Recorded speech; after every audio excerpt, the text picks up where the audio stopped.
السلام علیکم ورحمۃ اللہ وبرکاتہ۔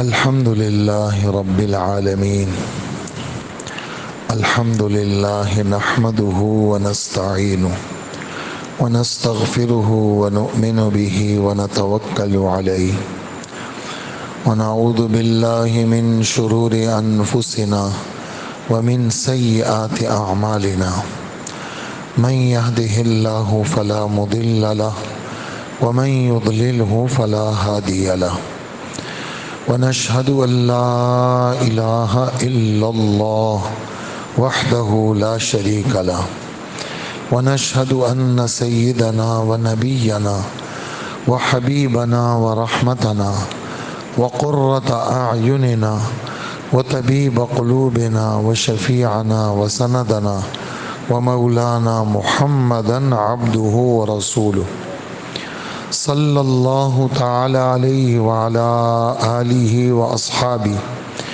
وأزواجہ أمہات المؤمنین الطاہرات وأتباعہ وأشیاعہ وأنصارہ وأصہارہ وأولادہ وذریاتہ وأمتہ وعلینا معهم أجمعین یا ارحم الراحمین۔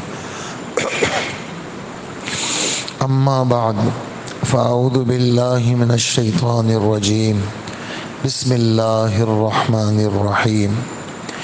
لا خیر فی کثیر من نجواہم الا من امر بصدقۃ او معروف او اصلاح بین الناس، ومن يفعل ذلك ابتغاء مرضات اللہ فسوف نؤتیہ اجرا عظیما۔ وقال تعالى وَلْتَكُن مِّنكُمْ أُمَّةٌ يَدْعُونَ إِلَى الْخَيْرِ وَيَأْمُرُونَ بِالْمَعْرُوفِ وَيَنْهَوْنَ عَنِ الْمُنكَرِ وَأُولَئِكَ هُمُ الْمُفْلِحُونَ۔ وقال تعالى وَالْمُؤْمِنُونَ وَالْمُؤْمِنَاتُ بَعْضُهُمْ أَوْلِيَاءُ بَعْضٍ يَأْمُرُونَ بِالْمَعْرُوفِ وَيَنْهَوْنَ عَنِ الْمُنكَرِ وَيُقِيمُونَ الصَّلَاةَ وَيُؤْتُونَ الزَّكَاةَ وَيُطِيعُونَ اللَّهَ وَرَسُولَهُ أُولَئِكَ سَيَرْحَمُهُمُ اللَّهُ إِنَّ اللَّهَ عَزِيزٌ حَكِيمٌ۔ صدق اللہ العظیم۔ وعن انس رضی اللہ عنہ قال قال رسول اللہ صلی اللہ علیہ وسلم لا تزال کلمۃ لا الہ الا اللہ تنفع من قالها ما لم يستخفوا بحقها قیل ما الاستخفاف یا رسول اللہ قال يظهر العمل بمعاصی اللہ فلا ينکر ولا يغیر۔ وعن ابی سعید الخدری رضی اللہ تعالی عنہ قال قال رسول اللہ صلی اللہ علیہ وسلم من رأى منکم منکرا فلیغیرہ بیدہ فإن لم يستطع فبلسانہ فإن لم يستطع فبقلبہ وذلك أضعف الإيمان۔ وعن ابی موسیٰ الاشعری رضی اللہ عنہ قال قال رسول اللہ صلی اللہ علیہ وسلم مثل ما بعثنی اللہ من العلم والہدى کمثل الغیث الکثیر اصاب ارضا او کما قال رسول اللہ صلی اللہ علیہ وسلم۔ قابل احترام بزرگوں، عزیز دوستوں، اللہ پاک نے ہم سب کو مسلمان بنایا ہے، اللہ کی مہربانی ہے۔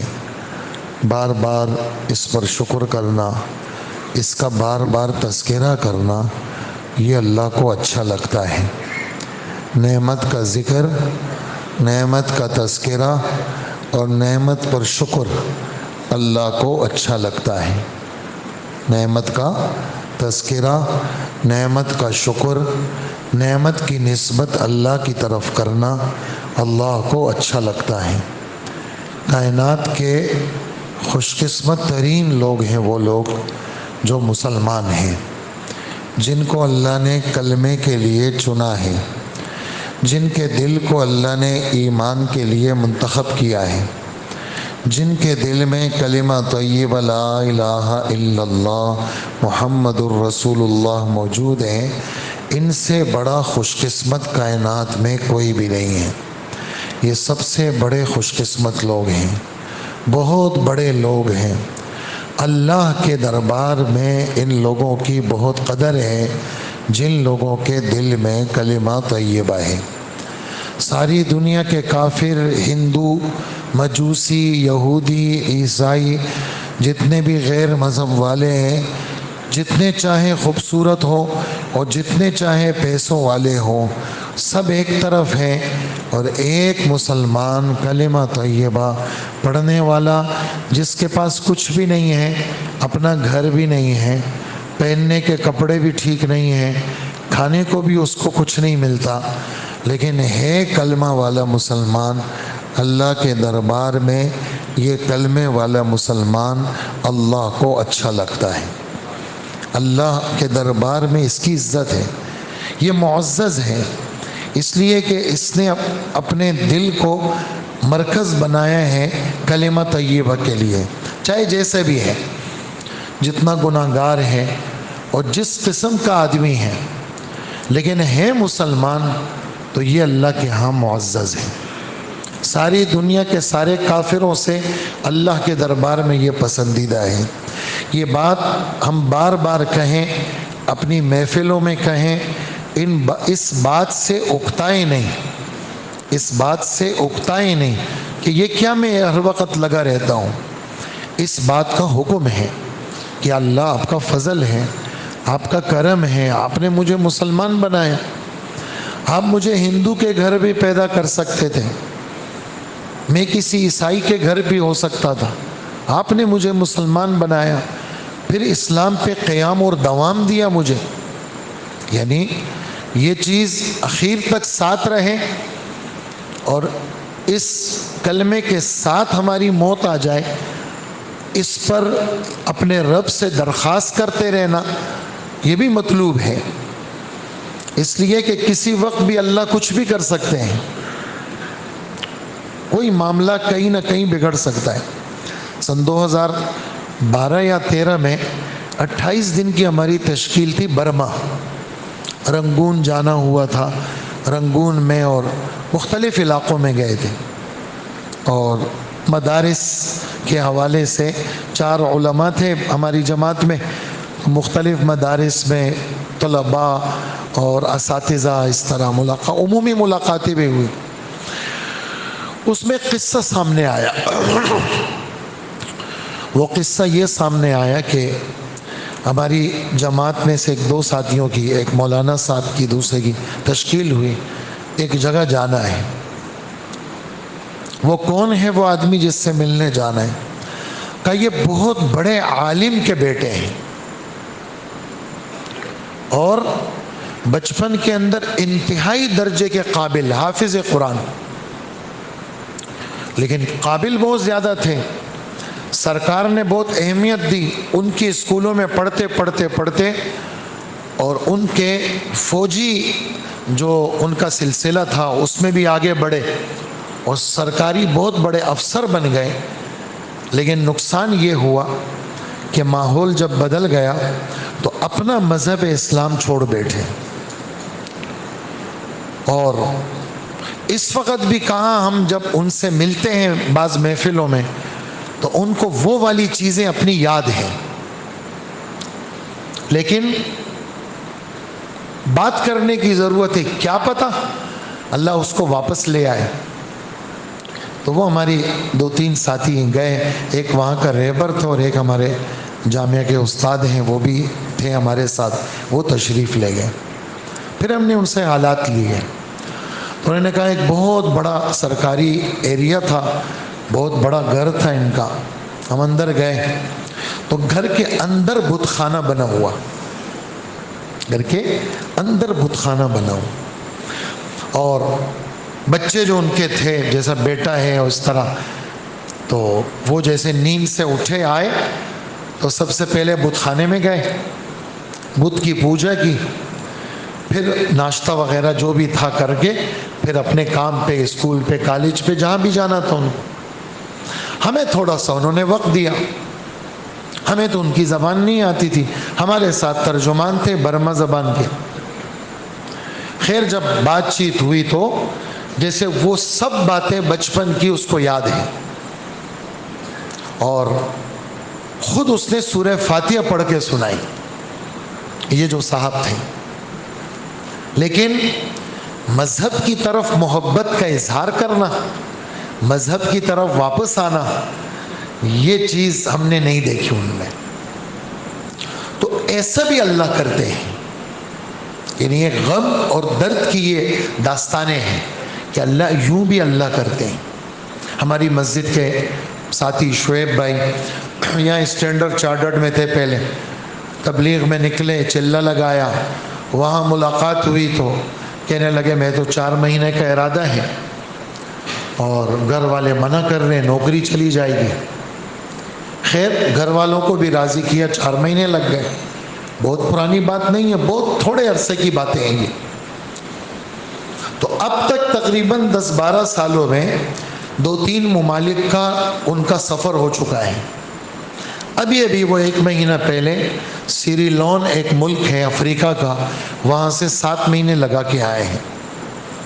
تو ایک علاقے کا قصہ سنایا شعیب بھائی نے، بالکل تازہ قصہ۔ کام ایک علاقے میں گئے، ملاقاتیں، مسجد میں تو بیٹھنے جاتے نہیں ہیں کہ جی مسجد میں بیٹھے کسی سے ملے نہیں، ہم تو علاقے میں پھرنے جاتے ہیں۔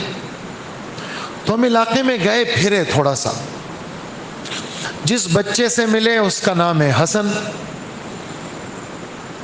آدمی سے ملے حسین، حسن حسین، بچی سے ملے، بچیاں ہیں چھوٹی چھوٹی، نام فاطمہ، حسن حسین فاطمہ۔ مسلمان ہو کا مسلمان نہیں ہے، ہم لوگ مسلمان نہیں ہیں۔ ہم حیران تھے، حسن حسین فاطمہ نام مسلمانوں کے، یہ مسلمان نہیں ہے، وجہ کیا ہے؟ تو ہم بہت زیادہ اس علاقے میں پھرے ہم، لیکن ہمیں مسلمان کوئی نہیں ملا۔ معلومات کرتے کرتے ایک 90-95 سالہ ایک بوڑھی خاتون، اس کا ہمیں پتہ چلا کہ وہ مسلمان ہے۔ خیر ہم پہنچ گئے وہاں پر، ان کی زبان کا ترجمان بھی تھا، میں نے انگلش میں اس سے بات کی، شعیب بھائی کہنے لگے، انہوں نے پھر اپنی زبان میں اس عورت سے بات کی تو اس عورت نے کہا ہاں میں مسلمان ہوں اور میرے شوہر مسلمان تھے۔ یہ پورا علاقہ مسلمانوں کا تھا، لیکن ہم چونکہ محنت نہیں کی، ہم نے ان کو سنبھالا نہیں، اس لیے انہوں نے سب نے نام تو ان کے وہی ہے، مسلمانوں کے نام ہیں، لیکن اسلام سے یہ آشنا نہیں ہے، اپنے آپ کو مسلمان نہیں کہتے یہ۔ تو یہ والی بات تو اس وقت ابھی 1-2 قصے آپ نے سنے۔ اس بات کا جو میں نے بات شروع کی ہے یہاں سے کہ اسلام جس کو اللہ نے دیا اس سے بڑا خوش قسمت آدمی کوئی نہیں ہے۔ یہ سب سے بڑا خوش قسمت ہے، اکیلے میں بیٹھ کر کے فیکٹریوں پہ خوشیاں مت منایا کرے، میری فیکٹری ہے اور میرا ایسا ہے، ہمارا بینک بیلنس ہے، ہمارا بنگلہ ہے، یہ خوشی منانے کی چیز نہیں ہے۔ خوشی منانے کی حقیقی چیز جو روحانی دولت ملی ہے وہ اسلام ہے، اللہ کا فضل ہے، پھر پاکستان میں ہے، کہیں اور نہیں ہے، پاکستان میں ہے، اللہ کی نعمت ہے، پاکستان اللہ کی نعمت۔ ساری دنیا کے کافروں کی نظریں اس ملک کی طرف کہ یہاں سے دینداری کو ختم کرو، ان لوگوں کے سروں سے ٹوپیاں ہٹاؤ، ان کے سروں سے عمامے ہٹاؤ، ان کے چہروں سے حضور کی سنت کو دفع کرو، نعوذ باللہ من ذالک، ان کے مدارس کو ملیہ میٹ کرو، ان کے اندر سے جو دینی روح ہے وہ اس کو جڑ سے تم ختم کرو، پھر ہم تمہیں قرضہ دیں گے، پھر تم ہمارے ہو، تمہاری سڑکیں بھی ٹھیک ہوں گی، تمہاری سب چیزیں ٹھیک ہوں گی۔ ہم کیا کریں ایسی سڑکوں سے، ایسی بجلی سے اور ایسے سستا پن سے جہاں ہم خدا کو چھوڑ بیٹھے اور جہاں ہم مذہب کو چھوڑ بیٹھے۔ تو یہ بہت بڑی دولت، اس کا پتہ یہاں احساس اس لیے نہیں ہے کہ بہت کثیر مقدار میں ہیں ہم. ٹھنڈا پانی، بہتے ہوئے چشمے جہاں موجود ہیں وہاں ان لوگوں کو پرواہ نہیں. ہم کراچی والے، صحراؤں میں رہنے والے، ان کو وہاں بیٹا تصویر مت کھینچو بھائی. ہم کراچی والے، ہم صحراؤں کے رہنے والے، ہمیں وہاں وہ جگہ اچھی لگتی ہے، چلے جاؤ بھائی وہاں چشمے ہیں، وہاں یہ ہیں. تو کل قیامت کے دن جس وقت اللہ جل جلالہ وہ اعلان کریں گے، اس لیے کہ 4 دفعہ حضور، 3 دفعہ حضور سجدہ کریں گے، اور 3 دفعہ میں یحد لی حدن، اللہ پاک مجھے ایک حد مقرر کریں گے، یہاں سفارش اتنی کرنی ہے بس، اس سے زیادہ نہیں جانا. 4تھی دفعہ جب میں سجدہ کروں گا تو میں جب سر اٹھاؤں گا، مجھ سے اللہ پاک فرمائیں گے مانگیے جی، جو آپ مانگیں گے ملے گا آپ کو، جس کی سفارش کریں گے آپ کو سفارش قبول کریں گے. تو میں عرض کروں گا اللہ پاک سے، اللہ مجھے اس بات کا اختیار دے دیں جس آدمی کے دل میں ایک ہلکی سی روشنی ہے ایمان کی، بالکل معمولی سی، کلونجی کا دانہ دیکھا ہوگا آپ نے، بالکل اتنی سی روشنی کسی کے دل میں ہے، بس مجھے اختیار دے دیں میں اس روشنی والے کو بھی لے لوں اور جنت میں بھیج دوں. تو اللہ جل جلالہ کیا فرمائیں گے؟ لیس ذاک لکا، یہ آپ کے پاس نہیں ہے یہ اختیار، وہ 3 تھے بس ہو گئے، یہ تو میرا اختیار ہے. میں دوزخ سے ہر اس شخص کو نکالوں گا جس نے پوری زندگی میں صرف 1 دفعہ کلمہ پڑھا ہو. کیا سب پڑھے؟ لا الہ الا اللہ محمد الرسول اللہ، 1 دفعہ پڑھا ہو بس. یا جس کے دل میں ادنا ادنا ادنا، 3 دفعہ فرمایا، بہت ہی معمولی سی روشنی ایمان کی ہوگی، اس کو دوزخ سے نکالوں گا. جب یہ فیصلہ ہو جائے گا اور یہ ایمان والے نکلیں گے، اس وقت کافر لوگ کہیں گے کاش ہم بھی مسلمان ہوتے. ابھی تو ہمیں احساس نہیں ہے اس کا کہ پہلی آیت 14ویں پارے کی پہلی آیت، اس کا ترجمہ آپ دیکھیں، بار بار تمنا کریں گے کافر لوگ. یہ بار بار کا ترجمہ ہے ربما کا ہے، اور تمنا کا ترجمہ ہے یودو، چاہنا، کسی چیز کی تمنا کرنا. کون؟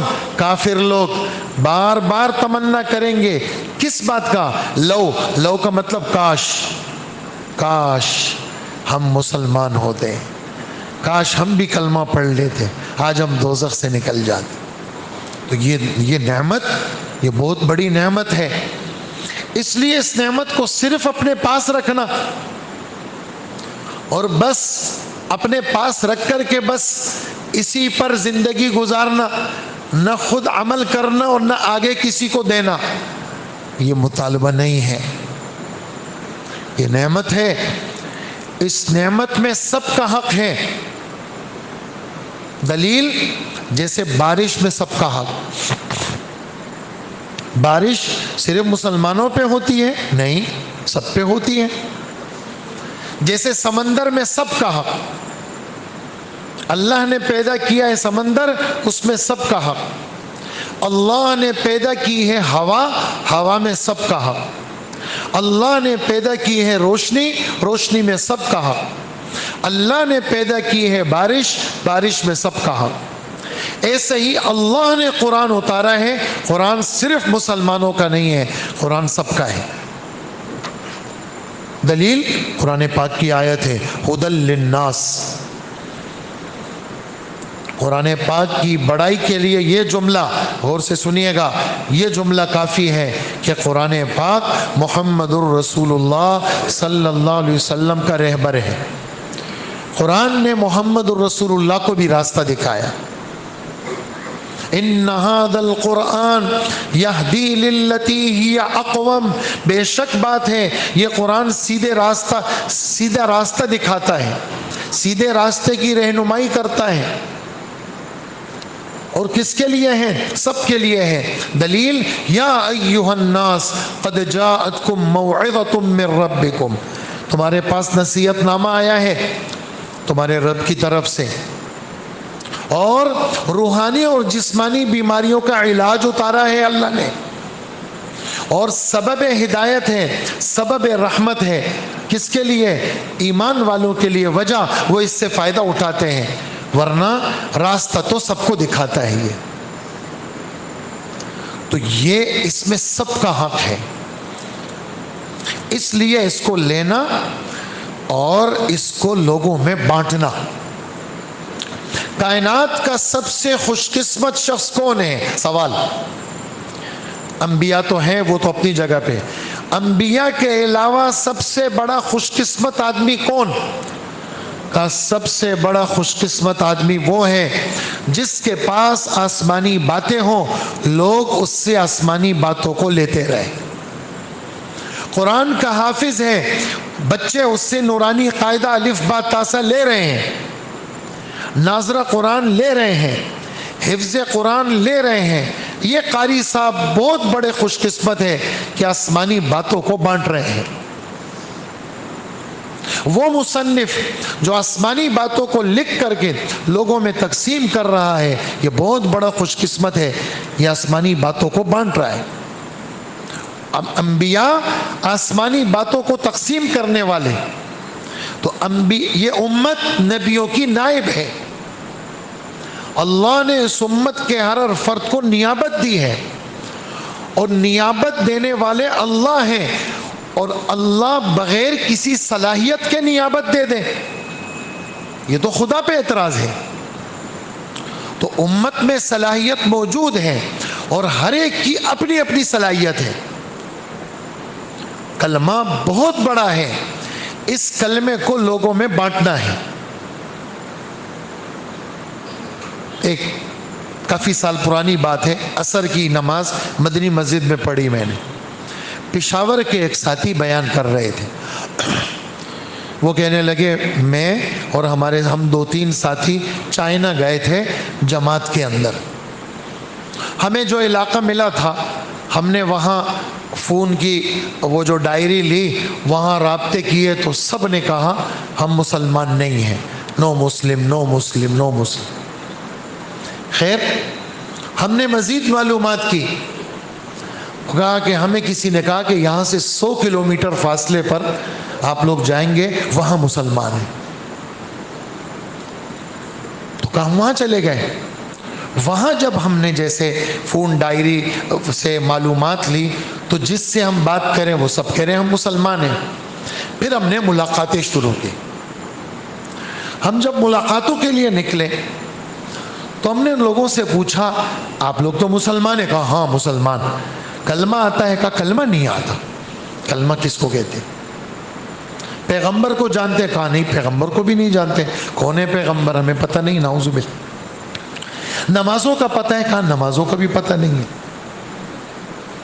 تو پھر کہا ہم پھرتے رہے، ہم نے لوگوں سے پوچھا جب آپ کو کلمہ نہیں آتا، نماز نہیں آتی، یہ موٹی موٹی معلومات دین کی آپ کے پاس نہیں ہے، آپ کے پاس اسلام کی نشانی کیا ہے جو آپ بڑے اس کے ساتھ کہتے ہیں ہم مسلمان ہیں؟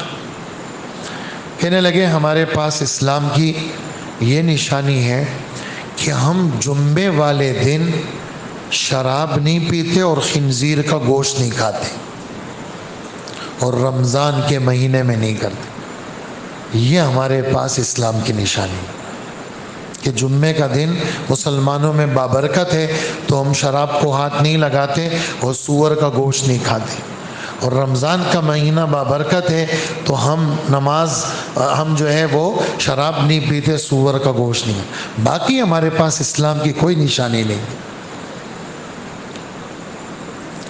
تو کسی کو کلمے کا نہ آنا یہ بہت چھوٹی چھوٹی بات ہے، لیکن اس کے پیچھے ایک بہت بڑا غم ہے کہ ہر مسلمان وہ آپ علیہ الصلاۃ والسلام کی یہ باتیں جو بھی آپ کو میں سنانا شروع کر رہا ہوں کہ یہ چیزیں ہمارے نبی نے ایک چیز لوگوں میں منتقل کی ہے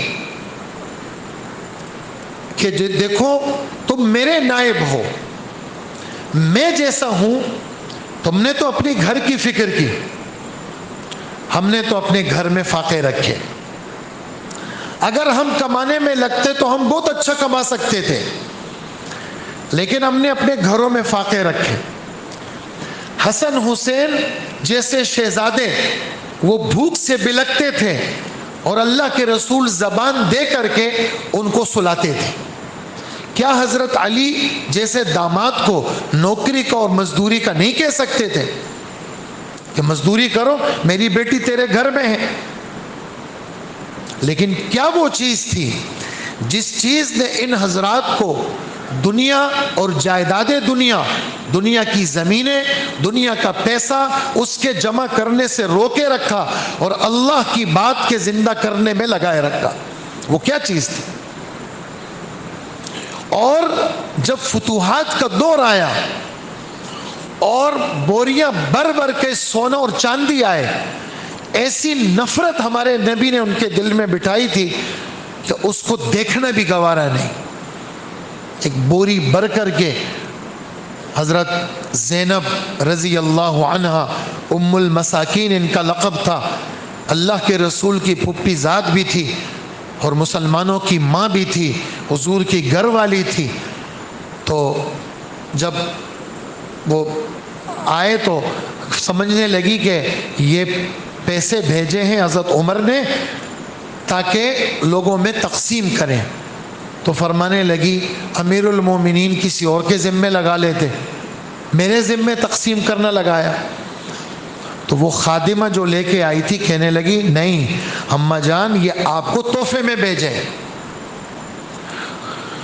تو سیرت کی کتابوں میں یہ والی بات ہے کہ اماں جان نے اپنے پاس کپڑا تھا اور کپڑا اپنے چہرے میں ڈال کر کے چہرے کو ڈھانک لیا اور کہا کہ میرے سامنے ان پیسوں کو مت لاؤ، دور رکھو ان کو۔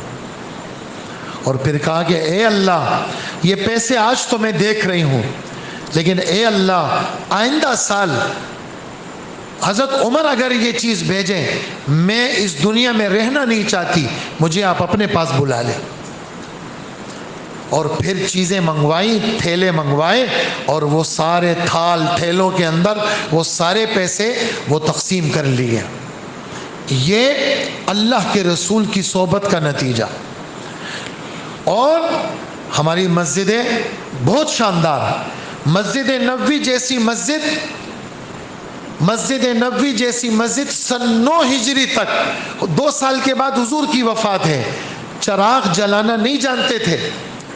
حضرت تمیم داری نے 9 ہجری میں 11 میں آپ کی وفات ہوئی، 9 ہجری میں پہلی مرتبہ مسجد نبوی میں چراغ جلایا۔ مسجد نبوی میں صحابہ کہتے ہیں ہم صفے کیا تھی، ٹیڑھی میڑھی زمین تھی اور وہ نیچے تپ جاتی تھی، تو اللہ کے رسول صلی اللہ علیہ وآلہ وسلم ہم سجدہ نہیں کر سکتے تھے، ہمارے پاس اضافی کپڑے بھی نہیں ہوتے تھے، جو لنگی یا چادر ہوتی تھی وہ ہم آگے کر کے اس کو بچھا کر کے اس پہ ظہر کے وقت میں سجدہ کرتے تھے۔ اس کی تپش اتنی تیز ہوتی تھی کہ ہماری پیشانی جل جاتی تھی۔ اپنی سجدے کی جگہ سے 10-15 منٹ پہلے کنکر لے کر کے اپنے ہاتھوں میں ٹھنڈا کرتے تھے، اس کے بعد اس کو بچھاتے تھے، تب جا کے اس پہ سجدہ کرتے تھے۔ لیکن وہی مسجد حضرت عبداللہ ابن عباس فرماتے ہیں چھپر نیچے تھی اور بالکل ہاتھ اوپر لگتا تھا، اور صحابہ مزدوری کرتے تھے، اونی کپڑے پہنتے تھے، ہوا کے جب جھونکے آتے تھے تو پسینے کی بدبو ایک دوسرے کو پریشان کرتی تھی۔ مسجد کیا تھی؟ بالکل چھپر سا تھا۔ پھر حضور نے فرمایا تم میں سے جو بھی جمعے کے لیے آئے وہ غسل کر کے آئے، خوشبو لگا کے آئے۔ یہ کیفیت تھی صحابہ کی، لیکن دین دنیا میں تھا۔ اس وقت کیفیت یہ ہے کہ ہر آدمی فکروں میں گھیرا ہوا، ہر آدمی بے قرار ہے، ہر آدمی کو مہنگائی کی فکر. مسجد آنے کے لیے نمازی ہمارے وہ کہنے لگے رات کے 2-3 بجے تک ہوٹلوں میں بیٹھ کے تبصرے کرنا اور گپے لگانا اور شکایتیں کرنا کا اس کے لیے ہر آدمی تیار ہے اور کوئی آدمی مسجد آنے کے لیے تیار نہیں. آج صبح جمعے کا دن تھا, 2 صفحے تھی مسجد میں. ہمارے تبلیغی ساتھی ہیں حضرت مولانا سلیم اللہ خان صاحب کے داماد ہیں بھائی عبد الوہاب صاحب, مدنی مسجد میں 3-4 دن پہلے کہنے لگے میں امریکہ گیا خالہ سے ملنے, تو جس مسجد میں وہاں تھا فجر کی نماز میں 3,500 لوگ موجود تھے امریکہ کے اندر. فجر کی نماز میں عید کا 3 دفعہ عید کی نماز ایک مسجد میں ہوتی ہے, اتنا مجمع عید میں آتا ہے کہ وہ سما نہیں سکتا.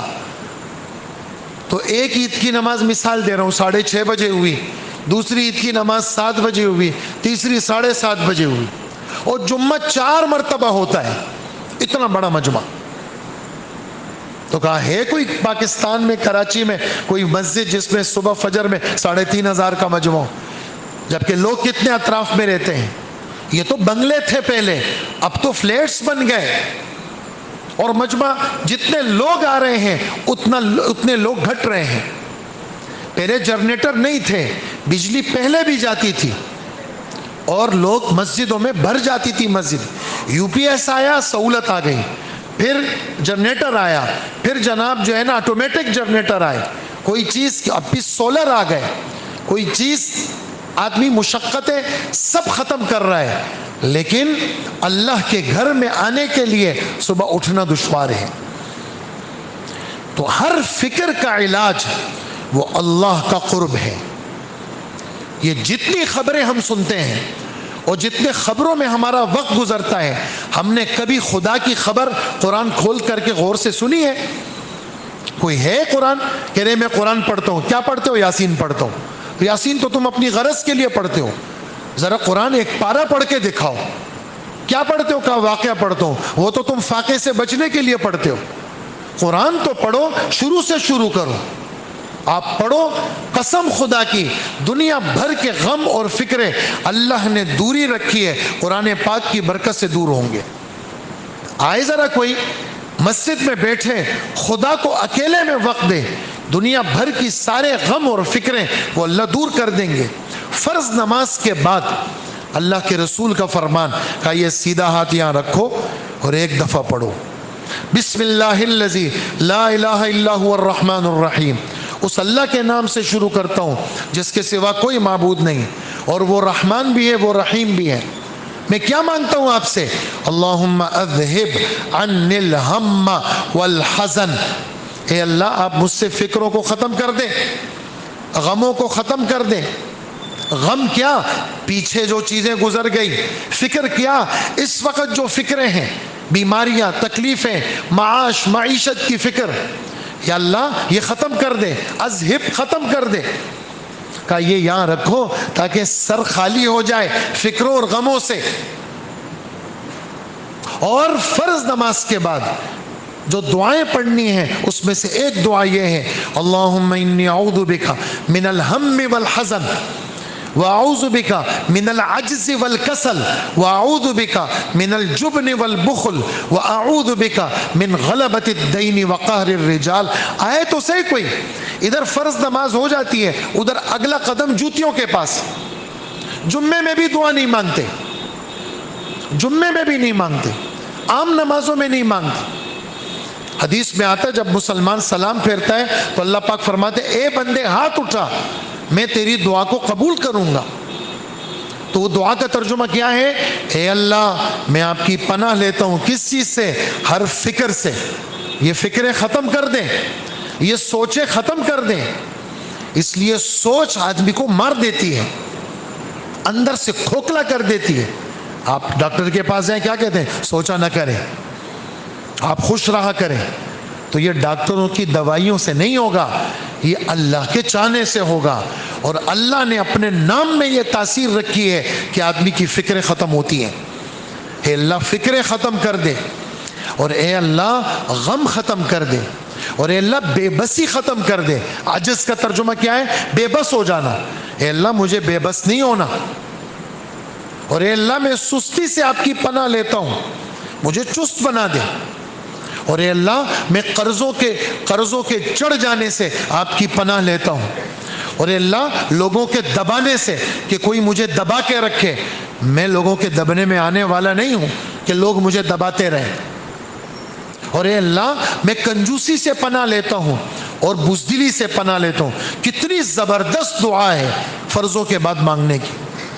تو عرض یہ ہے کہ آئیں, اللہ جل جلالہ نے یہاں راحت کا سامان رکھا ہے, اور جب آدمی آتا ہے تو اللہ پاک تیار ہے بالکل. اور ہر مشکل کا حل کسی حکومت کے پاس نہیں, کسی فرد کے پاس نہیں, کسی فوج کے پاس نہیں, کسی سربراہ کے پاس نہیں, کسی صدر کے پاس نہیں, کسی وزیر کے پاس نہیں. ہر مسئلے کا حل صرف اور صرف اللہ کے پاس ہے, اور اللہ نے رکھا ہے. آ جائے ذرا, کوئی آئے تو صحیح, مانگے تو صحیح, سجدہ تو کرے, دیکھیں مسئلے حل ہوتے ہی نہیں ہوتے. اللہ جل جلالہ, مشکات شریف میں ایک حدیث ہے کہ اللہ پاک فرماتے ہیں, حدیث قدسی ہے کہ اے لوگو, تم لوگ بادشاہوں کو بد دعا دے کر کے اپنے مسئلوں کو حل مت کرایا کرو. تم لوگ بادشاہ کے پاس آؤ, اس لیے کہ دنیا کے بادشاہوں کے دل وہ اللہ کے قبضے میں ہے. اگر تم نافرمان ہوئے تو اللہ ان بادشاہوں کے دل تمہارے بغض سے بھر دیں گے, وہ تمہیں تکلیف دیں گے. اور اگر تم فرما بردار ہوئے, اللہ ان بادشاہوں کے دلوں میں تمہاری محبت ڈال دیں گے, اور تمہارے مسئلوں کو اللہ پاک حل کرا دیں گے. اللہ مجھے بھی نصیب فرمائے, آپ کو بھی نصیب فرمائے. وصلی اللہ وسلم علی نبینا محمد وآلہ واصحابہ اجمعین.